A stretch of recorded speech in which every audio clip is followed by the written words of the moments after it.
Como Jesús dijo, vosotros sois la luz del mundo. Hoy, desde nuestros estudios del Plató de Madrid, España, vamos a tener a un madrileño que lleva años trabajando y sirviendo al Señor. Se llama Manuel Cerezo, él es pastor de una de las iglesias más conocidas de Madrid, la Iglesia de las Águilas. Es también secretario ejecutivo del Consejo Evangélico de Madrid y lleva una labor ministerial, pero también administrativa muy importante para el desarrollo del Evangelio. Esto es Luz a las Naciones desde Madrid, España. Bien, ya estamos con Manuel Cerezo. Bienvenido, Manuel. Bien hallado, encantado de estar con vosotros. Bien, Manuel, cuéntanos, ¿cómo es que has conocido al Señor? Bueno, pues mira, yo estoy en la iglesia evangélica desde los 5 años. Entonces, mis padres habían conocido al Señor siendo jóvenes en Andalucía, en un pueblo de Andalucía, de Jaén, un pueblo de Jaén, o diferentes pueblos de Jaén, pero se encontraron aquí, se conocieron, y aquello que habían aprendido y recibido de parte del Señor, ellos se habían convertido en sus pueblecitos ahí de una forma impresionante.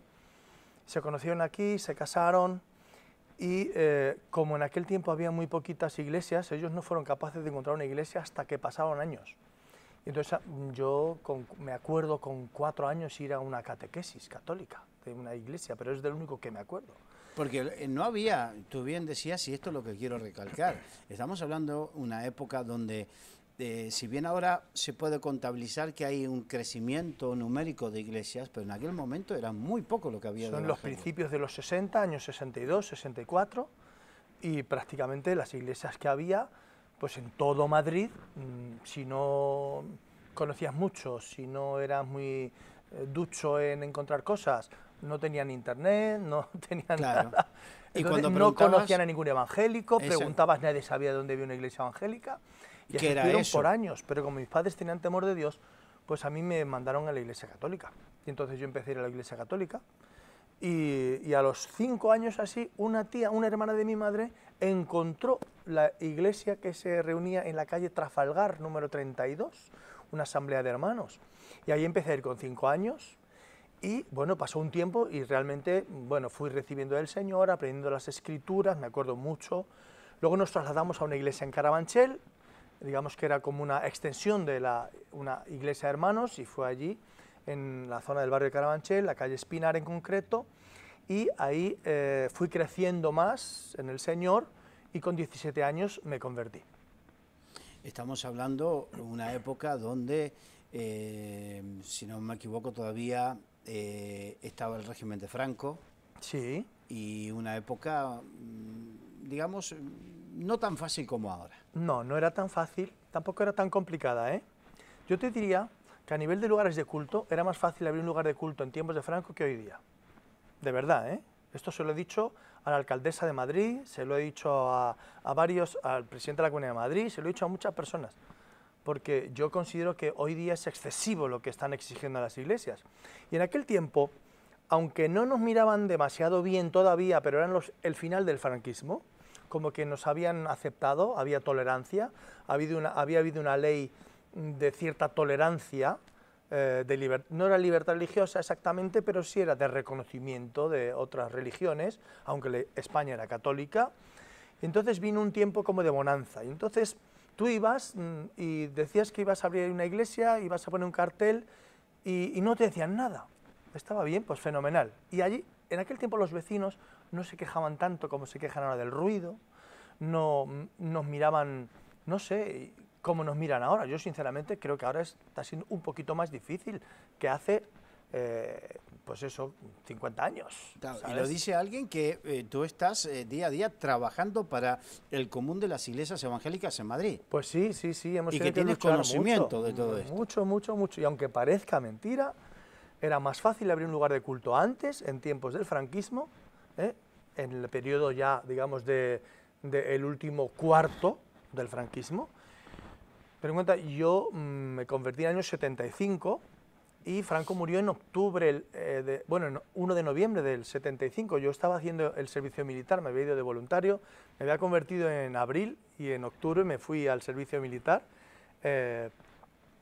Y bueno, ahí fue cuando Franco murió y nos acuartelaron a todos, no hubo permisos ese fin de semana, bueno, fueron unas cosas. Pero en realidad, mira, yo recuerdo, siendo adolescente, que salíamos al parque y predicábamos el Evangelio como hoy día y nadie nos decía nada, pero nadie, por lo menos en el barrio donde yo estaba. Sin embargo, hemos ido a la Puerta del Sol, hemos predicado y nos han dicho que nos callemos.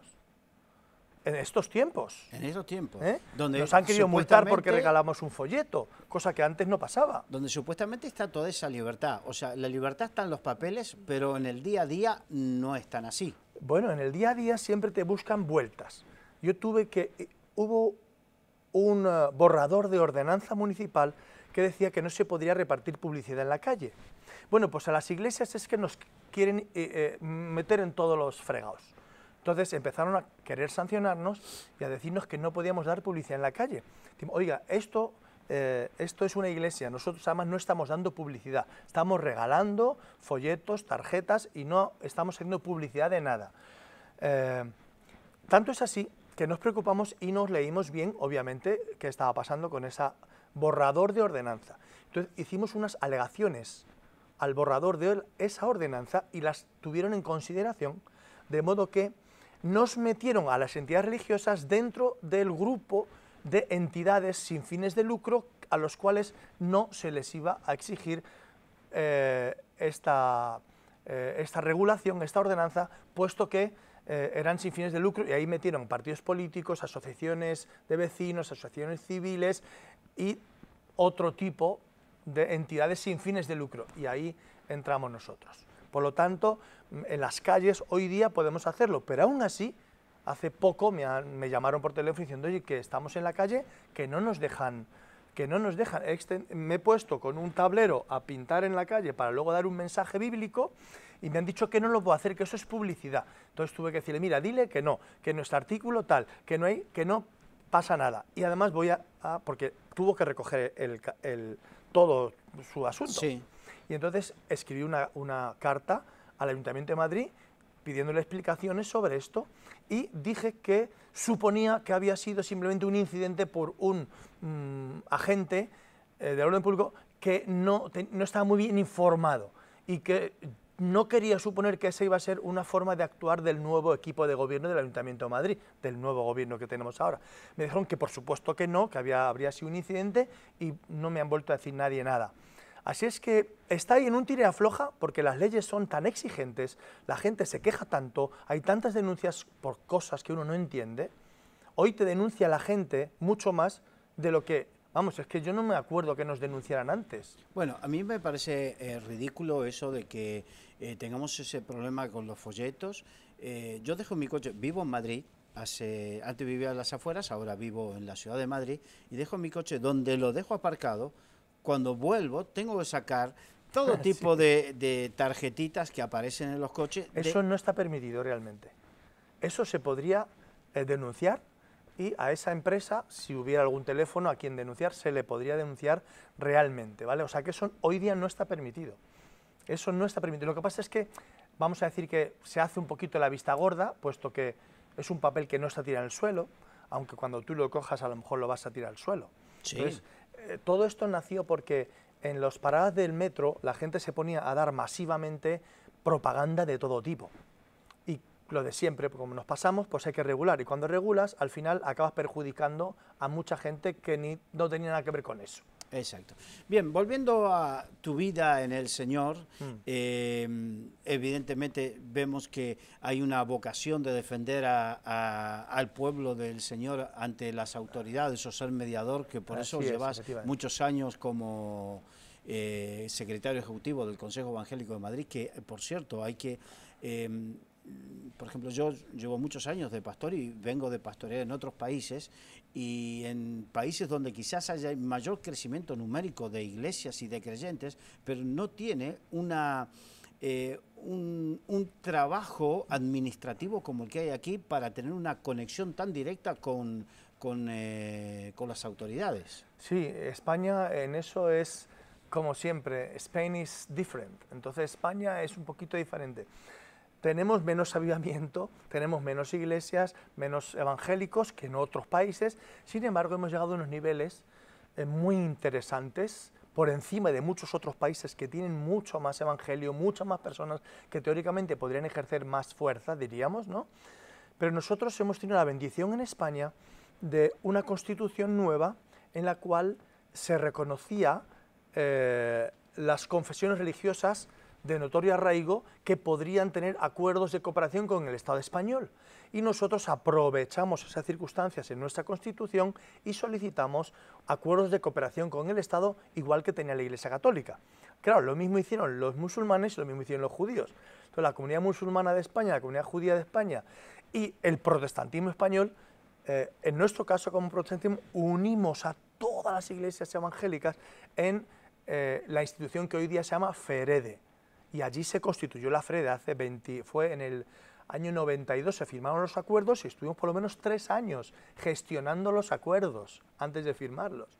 Entonces, ponle que alrededor del año 90, pues se constituye FEREDE, aunque no tengo el dato correcto al 100%, pero lo que fue la Comisión de Defensa se constituye en una comisión de trabajo que elabora esos estatutos de la FEREDE y elabora luego el convenio marco con el cual, ese convenio de cooperación que vamos a tener con el Estado español. Y a raíz de ahí nacen los consejos evangélicos también para seguir más o menos el organigrama de nuestra nación, un gobierno central y gobiernos autonómicos. Entonces tenemos la FEREDE, que es la institución central que nos representa ante el Estado, ante el gobierno, y los consejos evangélicos que nos representan ante los consejos autonómicos. Entonces hay una labor que, bueno, por la gracia de Dios hemos llegado a conseguir eso, que efectivamente en otros países dicen, pero ¿cómo habéis llegado a ser, siendo pocos como sois, cómo habéis llegado a hacer esto? Bueno, pues es la gracia de Dios. Pero esto es muy importante y hay que destacarlo porque yo pastoreo una pequeña congregación y en medio de todo eso me encuentro con dificultades, y cuando tengo dificultades, mientras en otros sitios cada uno, antiguamente cada uno tenía que buscarse un asesoramiento legal particular y encontrar con un abogado primero que tenga ganas de no solamente sacar los cuartos, como se dice aquí en España, sino de defender lo defendible, tenía que buscarse las habichuelas con todo este tipo de cosas, es verdad. hasta para cada cosa. Ahora tenemos una institución donde vela y se anticipa en muchas cosas a lo que ha de venir. Sí, absolutamente. O sea, yo he tenido iglesias que han venido y han ido a despachos de abogados que, además, por no conocer bien el hecho religioso y la constitución de las entidades religiosas, pues les han hecho estatutos que a lo mejor no han valido y han tenido que volver a rehacerlos, han pagado mucho dinero y verdaderamente no sabían que existe el Consejo Evangélico o la FEREDE. Entonces, gracias a Dios nos han encontrado, hemos hablado y les hemos ayudado, porque ese es nuestro fin, ayudar a las iglesias evangélicas a gestionar pues todo lo que a ellos les concierne en cuanto a legalidad, en cuanto a la defensa, en cuanto a la consecución de sus fines, la unidad de las iglesias en Madrid y en España, y por supuesto, digamos que el derecho fundamental de libertad religiosa, vigilarlo. Nosotros somos como ese observatorio también, tanto FEREDE como los consejos evangélicos, para que los derechos que los evangélicos tenemos por los acuerdos de cooperación firmados con el Estado español, y en el caso de la Comunidad de Madrid y alguna otra comunidad más, los que se han firmado con las comunidades autónomas, pues que se lleven a efecto. Claro, que no venga un político de turno que por querer congraciarse con algún que otro sector haga algo o disponga algo en contra de nuestras libertades. Sí, absolutamente. Que ya ha sucedido, lamentablemente, pero bueno. Bueno, pues sí. Pero sí. También está el otro hecho. Yo, como pastor, tengo una boda en mi iglesia, y resulta que por estar debidamente inscripto en las entidades, la iglesia como debidamente inscripta y yo como ministro de culto debidamente inscripto, soy reconocido como juez de paz en el acto para la boda. Eso es un logro muy, muy importante. Eso es un logro recogido en los acuerdos de cooperación con el Estado español. La boda evangélica, por el rito evangélico, como dice, pues la ley, pues se convierte en una boda civil también, de modo que el ministro de culto que firma el documento, pues automáticamente hace, en este caso, de juez o similar, ¿vale? y da veracidad a esa unión. Claro, para ello hay que preparar una documentación previa que te pide el juzgado correspondiente y en base a esa documentación que te dan, nosotros ya podemos, una vez que te dan lo que se llama el certificado de capacidad matrimonial, expedido por el juzgado, que tarda unos mesecitos, dependiendo el registro civil o juzgado donde te corresponda, depende de los municipios, sí. ¿Sabes? Entonces, ¿qué ocurre? Pues que ese certificado de capacidad matrimonial, quien lo firma es el ministro de culto que ejerce como tal en esa boda. Y ese papel hay unos meses para presentarlo en el registro civil o el juzgado correspondiente y con eso te dan el libre familia. Claro, eso no era antes así. Yo me casé por el juzgado. En muchos países, no es así, de acuerdo. En España tenemos esa bendición. Cuando yo me casé, hace ya 36 años ha hecho, ahora en septiembre pasado, pues me casé un mes antes de mi boda religiosa. Para mí no tuvo ningún significado mi boda civil, que fue un 12 de agosto, sino que mi boda civil verdaderamente fue la importante, un 12 de septiembre, que fue un mes más tarde prácticamente. Yo me acuerdo que estaba en una campaña de evangelización en Almansa, y en medio de la campaña de evangelización me vine desde Almansa, a 330 kilómetros, me vine hasta Madrid con mi novia, nos casamos en el juzgado de instrucción de Madrid y nos volvimos a la campaña como novios. Vinimos como novios, nos casamos por el juzgado y nos volvimos como novios, aunque estábamos casados civilmente. Claro. Pero hasta el mes siguiente que hicimos la ceremonia religiosa, pues para nosotros no tenía sentido verdaderamente, no tenía valor, ¿sabes? Y ahora estamos en un periodo de bendición. Hoy es distinto. Otro ejemplo, como pastor, yo voy a un hospital a visitar a un enfermo y antes podíamos tener ciertos problemas, que te dejan pasar, que no te dejan pasar, que hasta a veces el cura se ponía un poco celoso y que no, que esto, que no. Pero ahora resulta que yo tengo un carnet que me acredita como ministro de culto, donde dice específicamente que debido a una ley de tal cosa, estoy autorizado a que me dejen entrar en esos sitios como ministro de culto. Bueno, aquí hay dos cosas. Una es el convenio que nosotros firmamos, el acuerdo de cooperación con el Estado, un artículo que habla de los ministros de culto y la labor de asistencia religiosa que pueden hacer en cualquier establecimiento público. Por lo tanto, nosotros con el carné de ministro de culto expedido por FEREDE, nosotros podríamos presentarlo en cualquier hospital y podríamos pasar a cualquier hora como pastores, como ministros de culto, a visitar a cualquier miembro de nuestra iglesia, ¿vale? Eso quedaba acordado en la firma de los acuerdos del 92, ¿vale? Del convenio con el Estado español. Pero luego, lo bueno, eso ha habido una ampliación. Y es, por ejemplo, es que a través de algunas comunidades hemos establecido convenios específicos. En Madrid establecimos un convenio específico de asistencia religiosa en hospitales, firmado por la Consejería de Sanidad de la Comunidad de Madrid, y entonces, a partir de ahí ya no solo pueden entrar los ministros de culto a visitar a los miembros de su iglesia, sino que además los ministros de culto pueden entrar a ejercer la asistencia religiosa evangélica como ministros de culto o auxiliares, con el término que hemos utilizado aquí, capellanes evangélicos o auxiliares de capellán, y se puede establecer reguladamente una asistencia reglada, semanal, diaria, depende las características, las personas que puedan asistir, como es un voluntariado. Entonces, digamos que de aquel acuerdo que se firmó en el 92, pues hace 5 años, en el 2012, se firmó también otro convenio que nos permitía hacer esa asistencia religiosa ya de forma abierta para todo miembro de las iglesias o cualquier persona en el hospital, fuera evangélico o no, que lo solicitara. Algo similar sucede con el tema de cárceles. Igual. El tema de las cárceles, digamos que viene también del acuerdo, primero con la acuerdos de cooperación del 92, solo que se han ido desarrollando todo eso y ha habido algunos convenios específicos con la Dirección General de Prisiones para ir mejorando ciertas asistencias o cierto tipo de asistencia, y luego pues ha sido un proceso.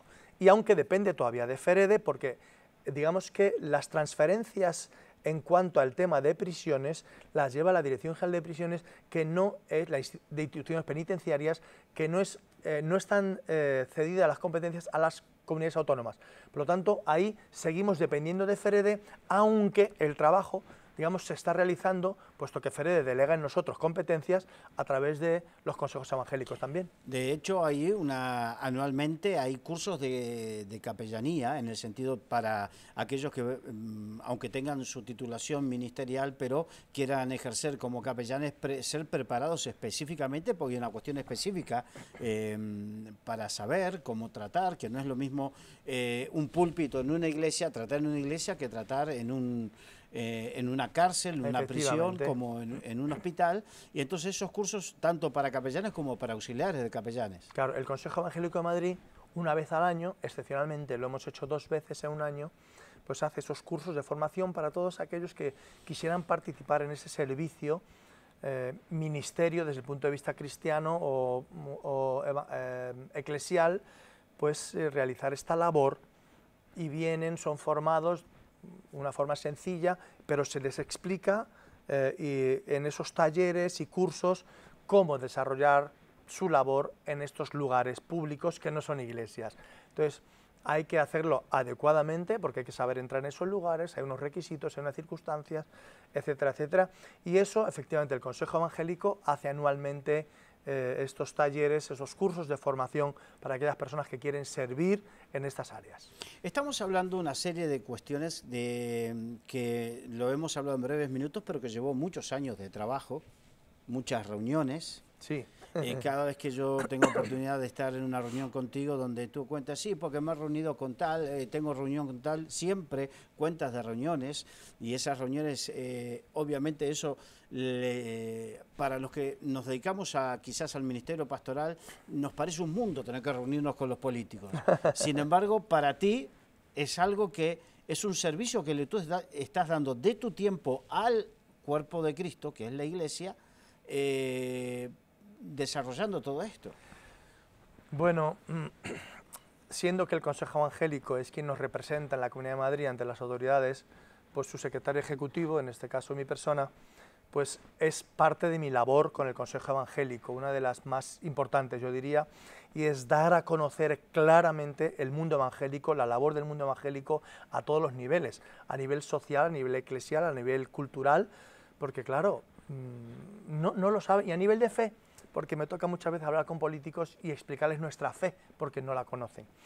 Yo estoy, en fin, sorprendido verdaderamente como políticos de alto nivel, de alta responsabilidad, no conocen a los evangélicos.